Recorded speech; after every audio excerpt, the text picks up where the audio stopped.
provoquer, attirer la présence de Dieu. Comment un homme peut-il provoquer la présence de Dieu?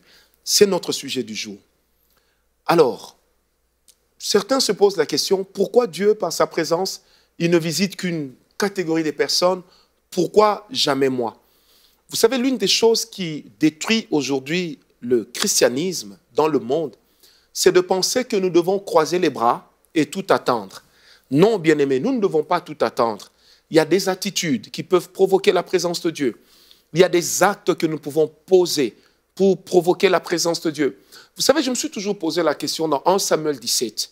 Lorsque David a dit à Saül, donne-moi un peu de temps, pourquoi est-il allé prier près d'une source d'eau? Pourquoi a-t-il pris les 5 pierres? Vous savez, généralement, dans le monde, on a l'habitude de le dire, c'est que là où coule l'eau, on se sent en paix. Ça libère un peu une joie, un certain bonheur. Pourquoi David est d'abord allé là-bas? Et ensuite, lorsqu'il quitte là-bas et qu'il se retrouve en face de Goliath, il lui dira ceci: moi, je t'affronterai au nom de l'Éternel des armées, dont tu as accusé l'armée. Mais comment est-ce que David pouvait-il parler au nom de Dieu? Il n'était pas reconnu comme prophète.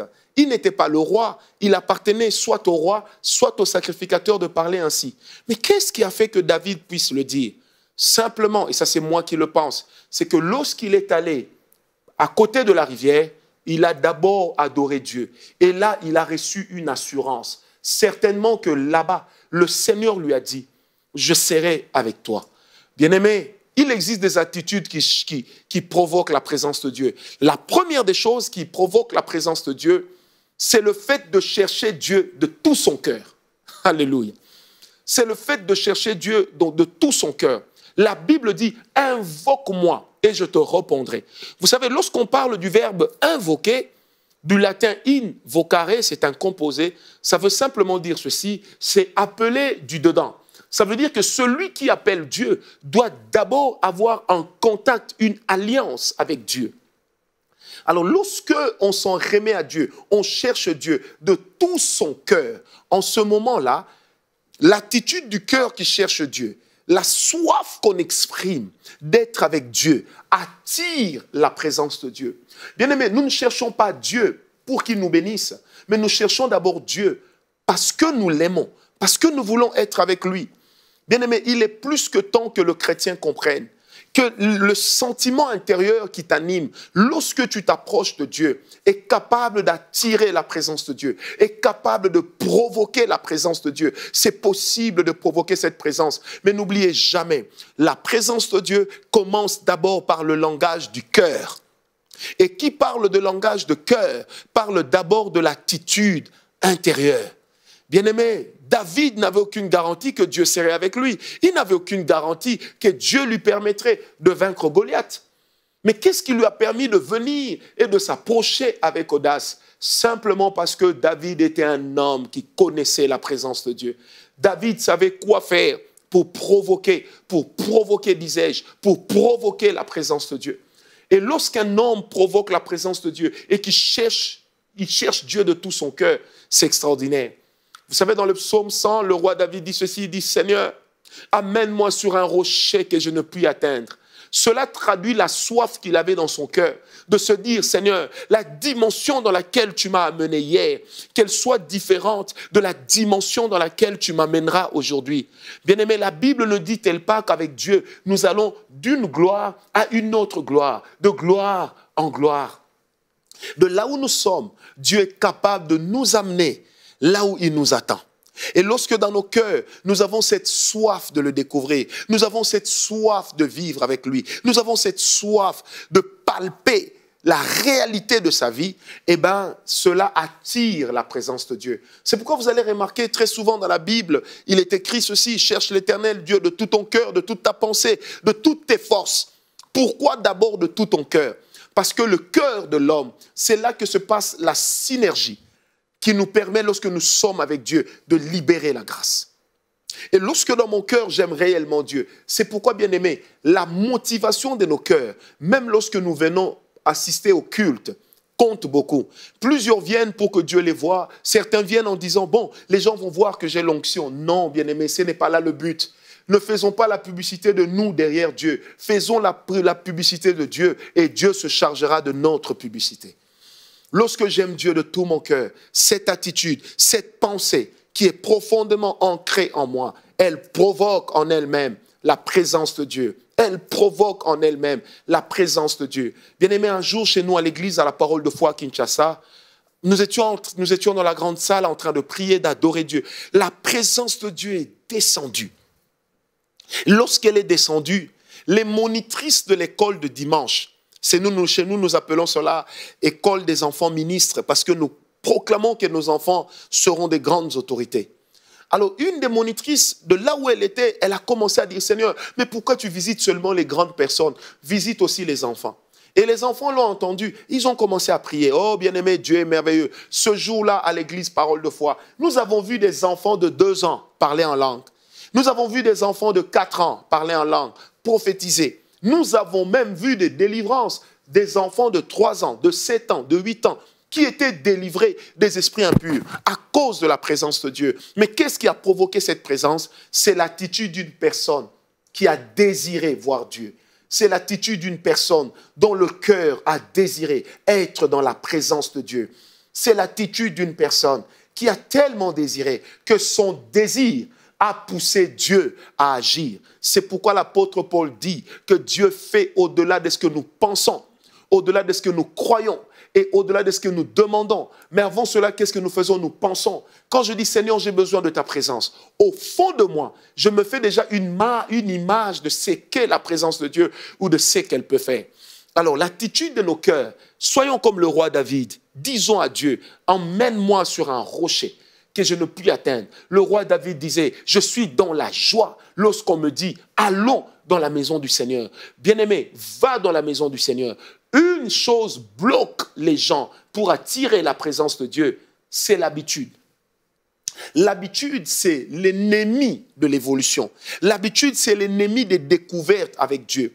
N'enferme pas Dieu dans des principes, comme si ta relation avec le Seigneur était une relation physique, une relation chimique, mathématique, pour dire oui, les mêmes causes produiront les mêmes effets. Non, avec la présence de Dieu, dis-toi que tu iras de découverte en découverte. Déchire les vêtements de tes habitudes. Entre dans les vêtements de nouvelles expériences avec Dieu. Parce que le Dieu que tu rencontreras aujourd'hui, la manière dont il agira différemment d'hier. Vous savez pourquoi Dieu agit toujours différemment d'hier? C'est pour que nous ne puissions pas tomber dans l'épuisement spirituel. Parce que lorsqu'on est spirituellement épuisé, eh ben, on ne croit plus en rien. On se dit, oui, Dieu a toujours fait les choses comme ça. Bien-aimé, aime Dieu de tout ton cœur. Cherche Dieu de tout ton cœur. Pourquoi est-ce que dans Matthieu 6, il dit, entre dans ta chambre, ferme derrière toi. Ton Père qui est dans le secret t'exaucera. Pourquoi il dit dans le secret? On ne parle pas forcément d'une chambre comme ça, non. Mais on parle d'abord de cette chambre que chacun de nous a, qui est le cœur, de ce lieu d'intimité, de ce lieu où nous pouvons cacher des mystères, où nous pouvons avancer avec Dieu. Bien-aimés, dans nos cœurs, nous sommes capables de chercher Dieu. Dans nos cœurs, nous sommes capables de trouver Dieu. N'oublions jamais que nous n'avons pas été créés à l'image de nos parents, mais nous avons été créés à l'image de Dieu. Même quand l'homme a péché dans le jardin d'Éden, s'il y a une chose qu'il n'a pas perdue, c'est l'esprit, parce que notre esprit a été suscité par l'Esprit de Dieu. Amen. Alors, lorsque dans nos cœurs nous aimons Dieu, qu'est-ce qui se passe? Le Seigneur vient. Il se sent concerné.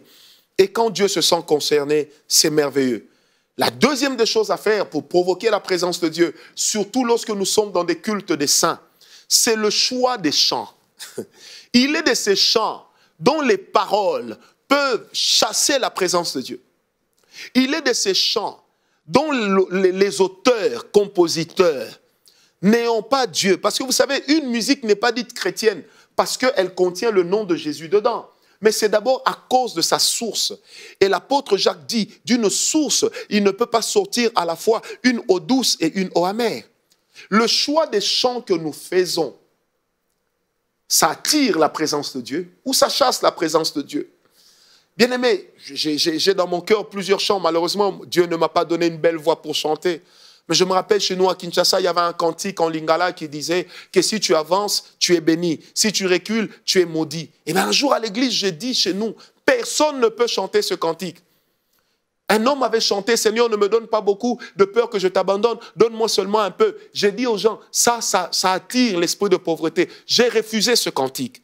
Mais des cantiques qui exaltent la présence de Dieu. Des cantiques qui parlent de la grâce de Dieu. Des cantiques qui parlent de l'autorité de Dieu. Seigneur, tu vois mes ennemis, tous ceux qui se lèvent contre moi. Seigneur, mais il y en a qui disent que tu m'as abandonné, mais moi je compte sur toi. Quand il y a de tels cantiques, nos cantiques doivent être l'expression du désir profond de nos cœurs, de chercher Dieu et de demeurer chez Dieu. Quand on chante par exemple, dans ta présence, devant le voile déchiré, je me tiens à tes pieds. Bien aimé, et si seulement les paroles de ce cantique deviennent les paroles de nos cœurs, nous allons attirer la présence de Dieu. Il est possible de provoquer la présence de Dieu par le choix des cantiques. Bien aimé, des fois nous avons des cultes qui sont lourds. Pourquoi? Parce que le choix des cantiques n'a pas été bien. Et puisque nous sommes toujours dans le domaine des chants, la troisième chose qui provoque la présence de Dieu, c'est le cœur des personnes qui chantent à la chorale. Alléluia. Là, c'est dans le contexte de l'église ou d'un culte. Quand vous avez dans la chorale des gens qui ont une vie d'impudicité, qui ont une vie de farceur, qui ont une vie d'aventure, mais je ne parle pas d'aventure dans le bon sens, dans le mauvais sens, des gens qui ont une vie de médisance, comment voulez-vous avoir une chorale dans laquelle eux-mêmes ne s'entendent pas, mais ils veulent vous amener à vous entendre avec Dieu? Ce n'est pas possible. Même la Bible dit, arrête ce que tu fais. Ne m'offre pas d'offrande. Va d'abord arranger avec ton frère. Bien-aimé, vous qui êtes les choristes dans les églises, n'oubliez pas que vous êtes les vecteurs de la présence de Dieu. Vous êtes les canaux par lesquels la présence de Dieu peut descendre. Bien-aimé, il nous est déjà arrivé de nous retrouver dans des églises où on ne croit pas en la puissance de Dieu. Mais à cause d'une chorale pure, la présence de Dieu est descendue. Moi qui vous parle, je ne peux même pas vous dire combien de fois je suis tombé dans certaines églises seulement à cause des chants. Et moi, je n'ai pas honte de m'agenouiller, de pleurer lorsque les cantiques sont purs, lorsque ceux qui chantent ont un cœur pur. La présence de Dieu est provoquée et le Seigneur fait des choses extraordinaires.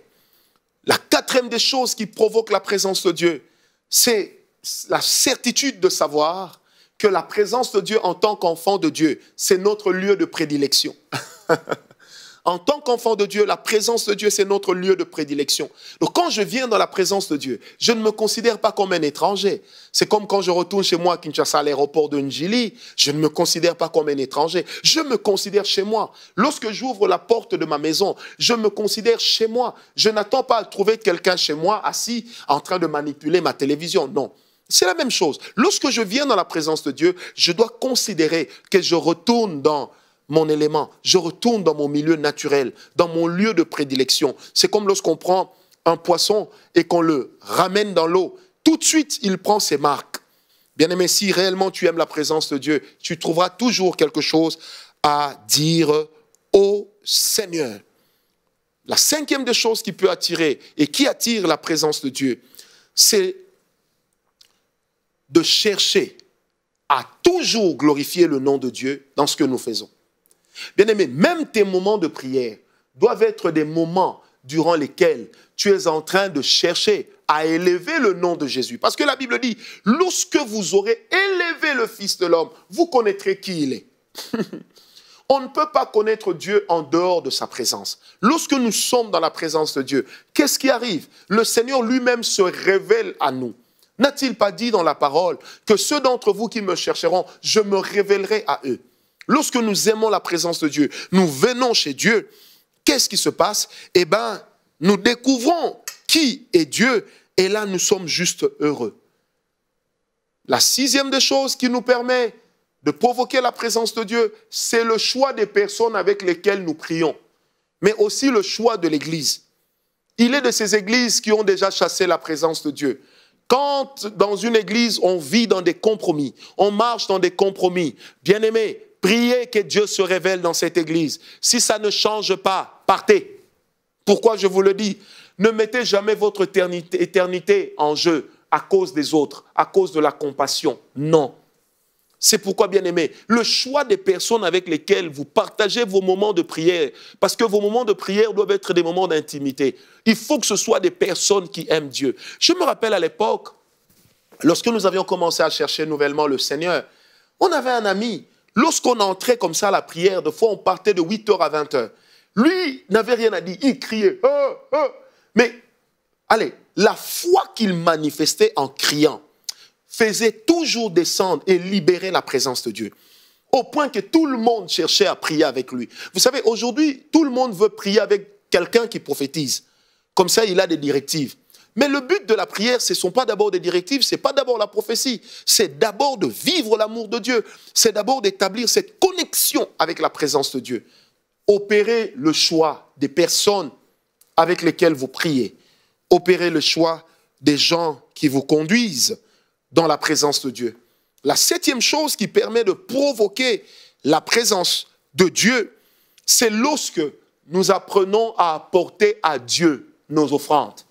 Nous devons apprendre à prier avec des offrandes. Bien-aimés, la Bible le dit, et la Bible le dit très clairement, on ne saurait le nier.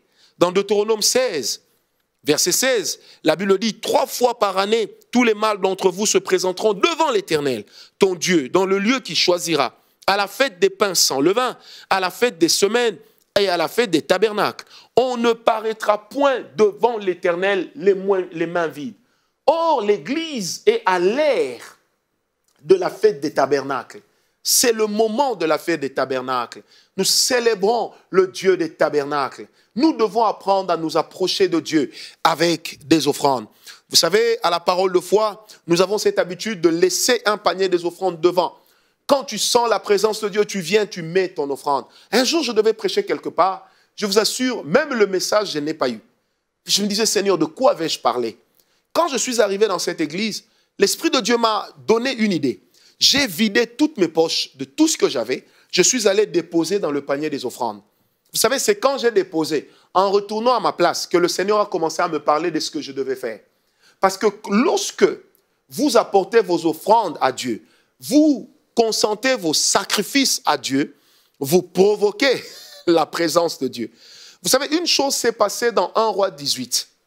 Qu'est-ce qui s'est passé dans 1 Roi 18? C'est une histoire que toute l'Église connaît. C'est que Élie a lancé un défi aux prophètes de Baal, aux prophètes de Akab et de Jézabel. Il leur a dit, allons sur la montagne. Le Dieu qui répondra par le feu, c'est lui qui sera le véritable Dieu.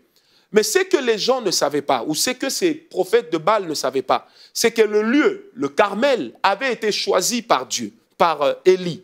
Et Élie était un homme de Dieu. Donc, par ricochet, le lieu avait déjà été choisi par Dieu. Et j'ai lu un livre qui disait que Élie était reconnu comme quelqu'un qui partait souvent prier là-bas. Ce qui veut simplement dire que c'était un lieu consacré à Dieu. C'était un lieu dans lequel Élie avait l'habitude de venir faire ses offrandes et ses sacrifices.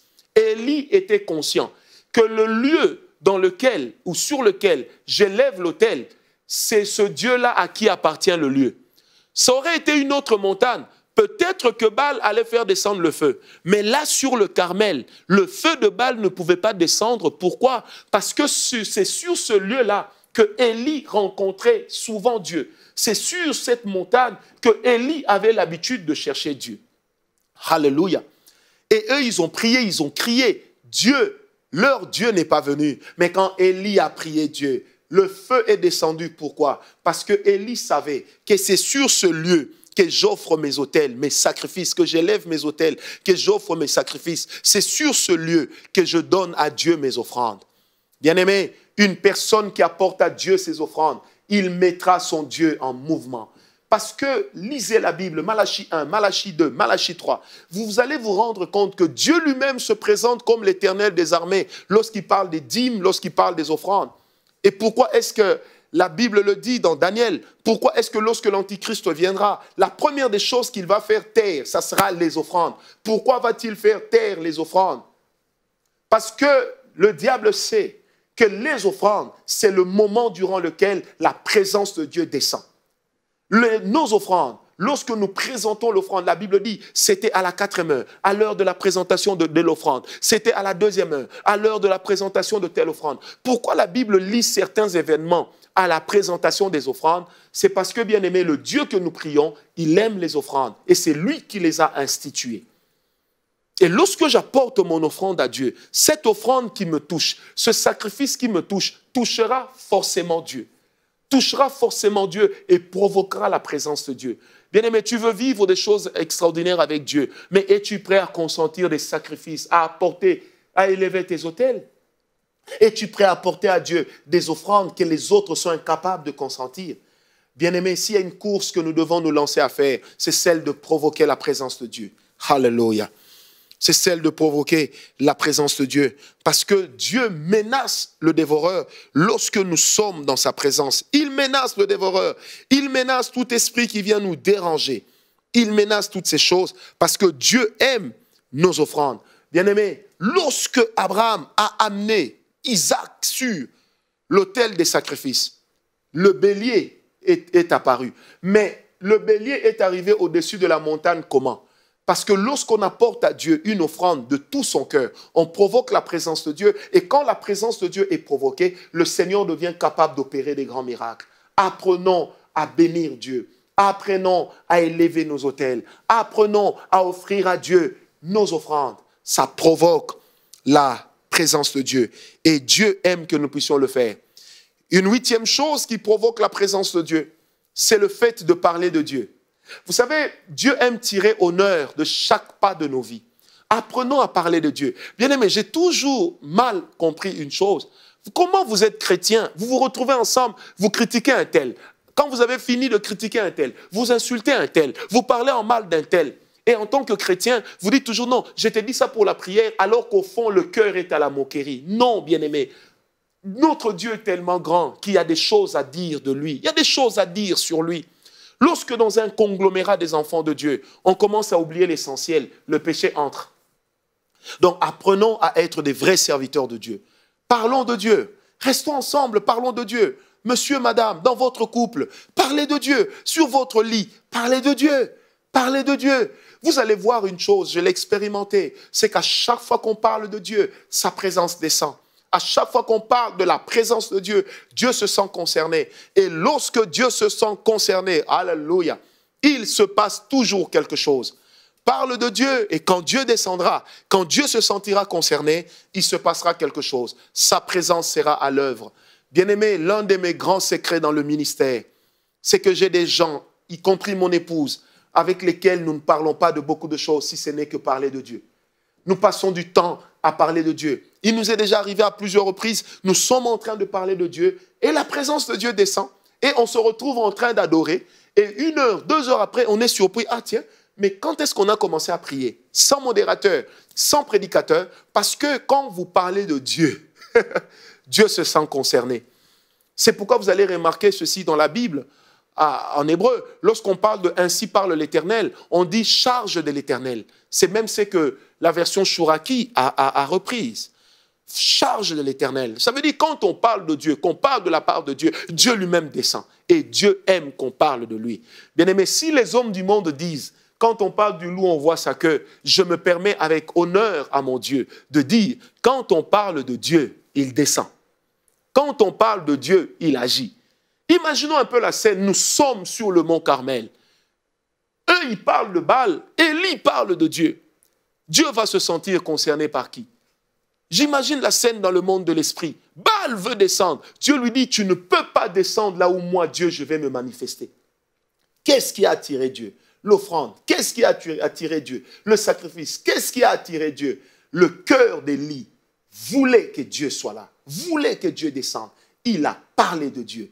Il a parlé de Dieu. Un jour, il a même dit à Akab, qui de toi ou moi trouble Israël? C'est toi qui troubles Israël. Comment un homme peut avoir une autorité? Parce qu'il voulait qu'on parle de Dieu. Bien-aimé, il y a tellement de choses dans la parole de Dieu. Aimez la parole de Dieu, décortiquez la parole de Dieu. Ayez une vie avec votre Bible. Vous aurez beaucoup à dire. Vous aurez beaucoup à dire, bien-aimé. Il y a des choses à raconter dans cette Bible. Elle est inépuisable. Elle est une richesse extraordinaire. Je l'ai dit une fois. J'ai lu pour la première fois la Bible en 30 jours lorsque je me suis converti. Ayez l'habitude de lire la Bible. Sur Internet, il y a des programmes pour lire la Bible en une année. Plutôt que de parler des autres, parlez de Dieu. Parlez de Jésus. Parlez de son œuvre à la croix. Cela doit devenir votre passion. Et vous devez le faire pour la compassion des âmes. Vous devez la faire également par passion, juste pour vous. Parce qu'à chaque fois que tu parles de Dieu, du reste, c'est même quoi que nous appelons l'adoration. L'adoration, c'est retourner à Dieu l'image de ce que lui-même est. C'est de retourner à Dieu les paroles qui rappellent à Dieu ce qu'il est. Et quand je parle de Dieu, c'est une manière de l'adorer. Alléluia. Une autre chose qui nous permet d'attirer cette présence, c'est que non seulement que nous devons la désirer, mais nous devons désirer être un canal de bénédiction pour les autres. Parce que celui qui décide d'être un canal de bénédiction pour les autres, il est béni. N'oubliez jamais une chose, nous accroissons l'onction de Dieu, nous accroissons la dimension de la présence de Dieu dans notre vie, aussi en fonction du nombre de vies que nous sommes capables d'impacter pour Jésus, pas pour nous. Lorsque je veux répondre aux besoins des hommes de connaître Dieu et que ce désir est profond en moi, cela va provoquer la présence de Dieu.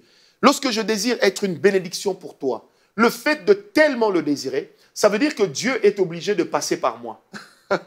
Alléluia. Dieu passe par moi. Et en ce moment-là où Dieu passe par moi, je deviens un canal de bénédiction. Mais ce qui est merveilleux, c'est que le canal de bénédiction garde toujours les traces du Dieu qui est passé par là. Lorsque l'eau passe par le tuyau, après, quand vous jetez l'œil dans le tuyau, vous allez remarquer qu'il y a de l'humidité. D'où vient cette humidité? Elle vient de l'eau qui est passée par là. Choisis d'être une bénédiction pour les autres. Parle de Dieu. Et la présence de Dieu, tu la provoqueras. C'est pourquoi j'aime parler de Dieu. Même quand je ne sens pas que Dieu est là, je parle de lui. Même quand je ne sens pas que le ciel est ouvert, je parle de lui. Mais ce que j'ai remarqué en 28 ans de vie chrétienne, c'est qu'à chaque fois que je parle de Dieu, le ciel finit par s'ouvrir. À chaque fois que je désire être une bénédiction pour les autres. J'ai déjà prêché dans des églises où quand je regarde, je n'ai pas un grand message, mais je pose la question à Dieu dans mon cœur. Seigneur, ce peuple venu, il a soif. Est-ce que je ne peux pas être un canal par lequel tu aimerais passer? Est-ce que je ne peux pas être ce canal par lequel tu leur feras du bien? Choisis d'être un canal et Dieu choisira d'être une bénédiction pour toi. Choisis d'être un canal pour les autres et Dieu fera de toi le lieu dans lequel habitera sa présence. Ne cherchons pas Dieu par habitude. Cherchons Dieu par désir, par passion. Cherchons Dieu parce que nous l'aimons. Que le Seigneur révolutionne la vie d'une personne qui me suit. Que le Seigneur change la vie de la prière d'une personne.